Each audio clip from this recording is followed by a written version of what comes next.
Okay, so here's a trick for the SPA Volvo vehicles if you're removing the dashboard or specifically the cross member to access the evaporator to do a replacement on it, or basically anything that requires removing the dash. On the V90s and S60s, the sedans and the wagons, if you try to take off the A trim panels, they'll actually press up against the glass right there, and when you go to pull them back,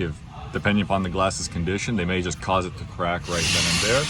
And that would require you to remove the windshield and reinstall a new one alongside with whatever other work you're doing. So with these evaporator jobs, I've come up with an alternative solution to doing that, where basically you take everything else that you would out for the dash, columns, blah, blah, blah, all the wire, disconnect the wires and all that, bundle it all up. But before you go to perform the process for removing the dash, you actually disconnect the lower assembly, the cross member bolts here and there. You just don't take them all the way out, just screw them back in a bit just so they're holding in place, that way the dash doesn't fall out, and then remove the bolts that hold it in the bottom. And then from there, in addition,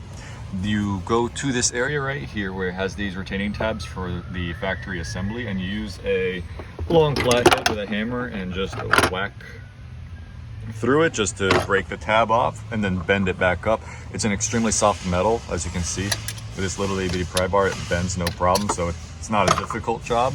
And that'll let you clear these little bumps that are in place there that hold the whole assembly from sliding back, because it all gets manufactured at the factory as one unit, and it just drops down and gets screwed in. And what that'll do is that'll let you, after you disconnect the screw and just pop the A panels inwards and disconnect the two little retaining tabs, it'll let you pull the whole unit back about ½ an inch or so, which will give you a nice gap right over there. That'll let you just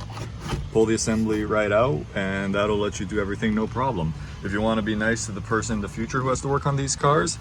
take this tang and cut it until you only have about 3/8